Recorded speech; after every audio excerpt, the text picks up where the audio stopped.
This entitled dad and his trashy girlfriend decide they are entitled to someone else's house because they think they don't need it. Is there no limit to their insane entitlement? Happy birthday if today's your birthday, and on with the revamped show. Our cast. Me, obvious. BF, my boyfriend, owner of the house. BD, boyfriend's dad. He isn't in the story but is referenced a few times. Purchased the house for us. ED, entitled dad. TG, his trash girlfriend. Cop, the best police officer ever. Freaking incredible guy. Went out of his way to help with our case from beginning to end. Shout out to Officer Parker. The backstory. Boyfriend's dad came into some fortune about half a year ago and bought a house for me and my boyfriend. BD and BF wanted me very involved in the process, as I have dealt heavily with real estate in the past, so I recommended costs, neighborhoods, specific houses to look at, etc. We settled on a beautiful 3-bedroom, 2-bathroom. A while ago, boyfriend sublet a bedroom in our house for only $300 a month to 2 of his very good, or so he thought, friends. A man, aged 30, ED, and a woman, aged 21, trashy girlfriend. I hated them and had heard terrible things about both of them. They were very rude and entitled, and also both have disgusting criminal records, especially the man. But whatever, I absolutely do not blame boyfriend for trying to be a good friend.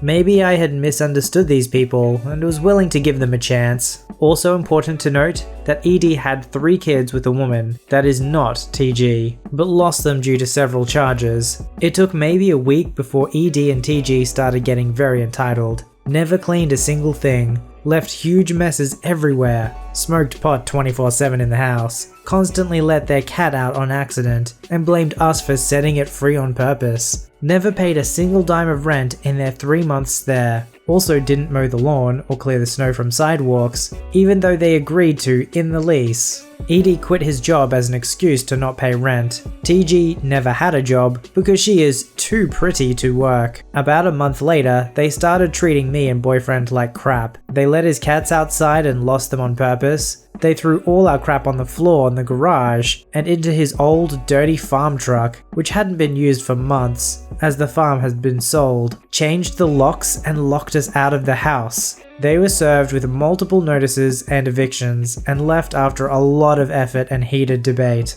Once we had noticed they left, boyfriend had asked me to change the locks immediately and move our stuff back in while he was at work. The next day, ED and TG came back and set up camp while we were gone, as we hadn't moved all our furniture yet and were still staying elsewhere. They had only a blow-up mattress, a couple suitcases, and some laundry in the washing machine. In an effort to make it seem like they had never actually left, they ripped the new locks out and changed them once again, and threw all our stuff back into the garage, damaging multiple high-cost items. We talked with the cop and his partner, and they agreed that once an eviction tenant leaves, they can be charged for trespassing or breaking and entering if they return, even if they still have a key. So we went to the house and they were still there. We broke in through a window in the garage and at first calmly asked ED and TG to leave. This was a few months ago and was very heated, so I don't remember perfectly, but this was the gist of it. You were served with the eviction and chose to leave. You cannot come back now. We will call the police unless you pack up and leave now. This is your last warning. No, we don't have to leave. This is our house. We are renting from you and have every right to be here. My kids are coming to live with me. We are going to start a new life here. I won them in a custody battle. Side note, there was no custody battle, obviously. I don't care. You already left and you were served with eviction. We went to court. Even if you weren't, I never said your kids could live here. The other 2 rooms are ours. You don't even have your kids. We know that is a lie. No court would give you custody over them when you have no job or residence. Yes, I was a bit of a bee. This eviction had been going on for months and I was sick of it. Trashy girlfriend to boyfriend. You didn't even want this house. BD only bought it for you because you're freaking spoiled and this dumb bee wanted it. Just let us live here. We walked outside and called the cops. They came immediately as it was a slow Saturday. They went inside and started assessing the situation. ED and TG were obviously scared crapless, as they were both on probation and in possession of numerous drugs that are illegal in our state. Cops looked around and it was obvious to them that ED and TG had moved and only come back in to be jerks. The following conversation is edited a bit, as ED kept interrupting the cops, so I'm leaving out a few of the things he said so it can actually be readable. So you were evicted, you left and the owner changed the locks and you moved his property back in, correct? No, I didn't change the locks. I just took theirs off and put our old ones back on. So you did change the locks? Well, yes, but not really because... Yes or no, you changed the locks? Technically, but... Yes or no, only. ED looking increasingly nervous. Yes. Clearly you moved out. I have all the paperwork for notices and evictions served to you. You have no right to be here now. Pack up your crap and leave. We didn't move out, we just removed all our stuff and took it to a storage unit. They don't even need the house. BF didn't even freaking want it. That dumb bimbo did. I have 3 kids. They will be homeless now. No, you do not. I know the record. Grab your crap and leave now. ED starts screaming, getting in the cops' faces,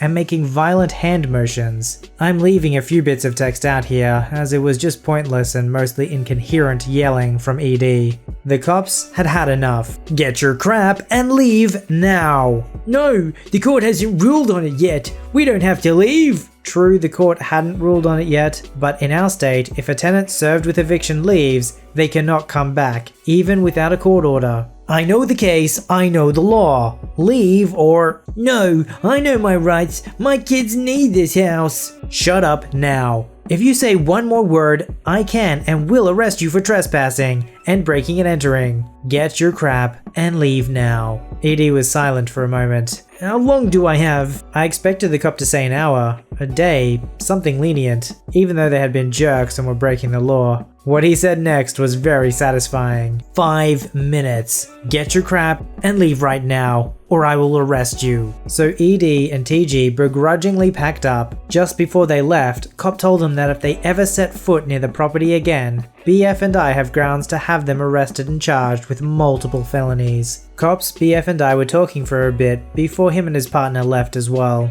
Later the court ruled on our case. We won and ED would have to pay $1,000 to even attempt to appeal. We also found out that they stole many of our items, including very important legal documents for the house, and they were never returned to us. ED and TG disappeared, so despite their best efforts, the cops couldn't retrieve the items either. We are paying out of our butts to replace these items and documents. This was many months ago, and we were still recovering from it and repairing the house. This situation is the definition of, with friends like these, who needs enemies? I mean, do you seriously have anyone who dislikes you so much that they would cause you that much pain? It's like for these people, friendships are merely a way of taking advantage of them to get whatever it is out of a generous person, even if it means stealing their house. And what was their justification? Oh, well, you didn't pay for it, it was your dad. Well, yeah, well, you didn't pay for it either, so you don't have the right to just claim it. The person who purchased the house can give it to whoever they want. Maybe that's not fair, but it is just.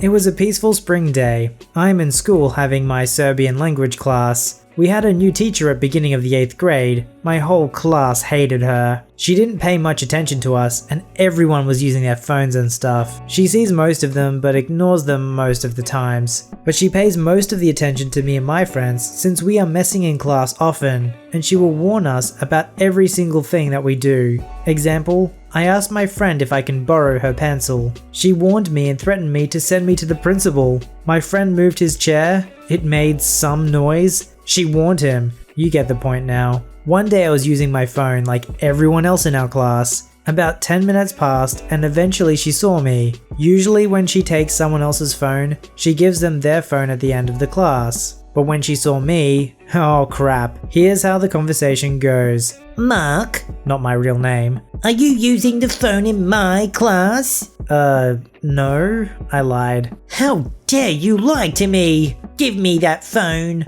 I give her the phone thinking she'll give it back to me at the end of class. After the class ends, I come over to EM's desk. Can I have my phone back? No, I will give this phone to my daughter. You don't need it. You have no right. Now give me back my phone, or I'll have to call the principal. Call the principal. I'll tell him that you were using it in my class. Still though, you can't steal my phone like that. Oh yes I can. Grow up. Stop whining. Here enters my friend to defend me. EM, you can't take his phone away. That is stealing someone else's property. And who are you to defend him? It was clear that he has been using it. That's what he deserves. Yeah, I also saw that you hate him the most. You always give other students their phones back when you see them using it. At this point, EM leaves the classroom and goes to the teacher's room. I got annoyed by her behavior. During the break, I went to the principal with my friend. I kindly knock on the door. Here's how the conversation goes. Hello, M&F. What do you need? Good morning. I came here because EM, the Serbian language teacher, took my phone and won't give it back because her daughter needs it. She usually gives it back to other students.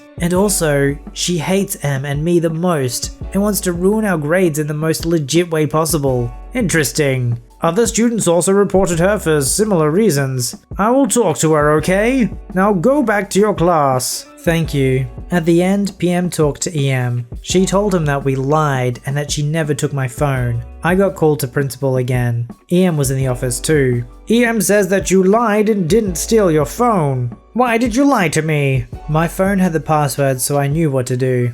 Okay, if she did not steal it, Mrs. EM, unlock the phone. She was frozen and she kept trying but failed. EM, unlock the phone. EM fails. Give it to me. I unlock it. EM, why did you take his phone? That's not his phone, it's mine. He has seen my password when I was unlocking it. Okay then, if it's your phone, then show me some of your pictures. EM opens the gallery and principal sees my pictures there. Take your phone and go back to classroom. EM, we need to talk. After that, she was fired for stealing my phone and for harassing other students in the past. It's difficult when you're a student that's being harassed by a teacher, because almost by default the teacher is just assumed to be correct. And if you happen to be a student that misbehaves, it's all the worse because, well, your credibility isn't very strong. I'm sure there are a lot of teachers who get away with it, so at least in this case, the teacher was seen for who they really are.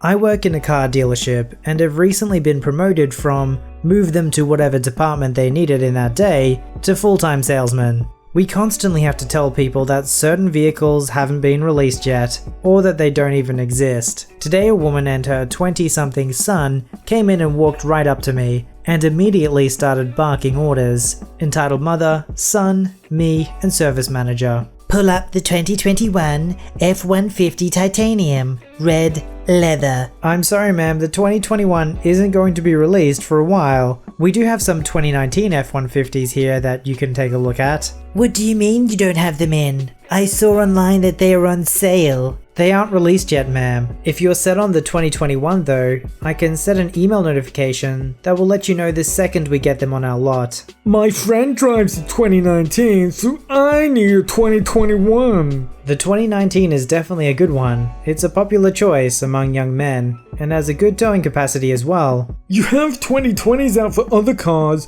why don't you have a 2021? We usually release vehicles for the corresponding year. Our designers take the time to make sure everything is just right and perfect for our customers. Don't freaking lie to me. I have read the articles on how you hide the new releases in the back and mess around with them, then take your sweet time milking money out of us with the old ones. I promise you that is not the case. We usually learn from the same sources that you do when everything will be officially released. I need to think this over. Where is your restroom? I point her to the restroom and she takes her son along. I spend the next minute or so logging the conversation. Suddenly I hear one of our service techs over the PA. Can we have a salesman come to the shop immediately? It takes a second to register, but I soon realize what has happened. Our restroom is located in the same hallway as the door to the shop, which is labeled with a big sign saying employees only. I sprint to the shop, only to see EM walking around, screaming at the techs to tell her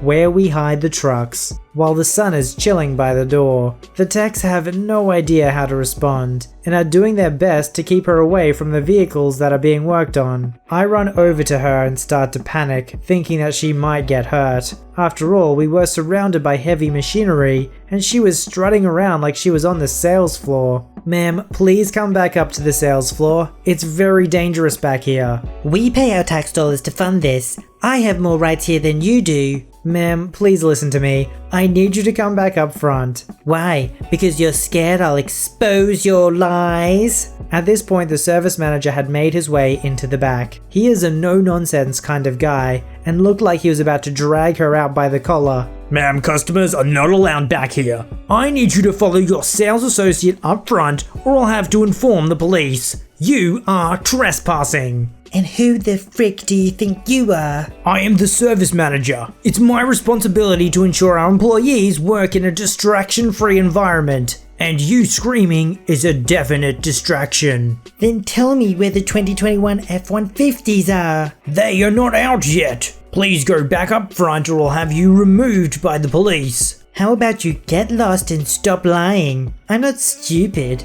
EM then tries to walk past him, only for him to step in front of her. This is your last warning, ma'am. Go back up front or I am calling the police. You would lose a sale because you won't admit you're wrong. SM pulls out his phone and dials 911. As he begins talking to the operator, EM runs back up front, Sun trailing behind. They get in their car and drive off, scraping another customer's car in the process. I thank SM for saving my butt and decide to take an early lunch to calm down, knowing I have to file a heat case report once I get back. So far we haven't heard anything from her, and hopefully we don't get any complaints. But we'll just have to see. Update. We managed to get her license from the security cameras. Police sent out a warrant. We also learned that she went to both of our sister stores and tried to pull the same thing, but they caught her sneaking around before she could get to the back. GM is currently trying to press charges for trespassing and hit and run. It's officially out of my hands.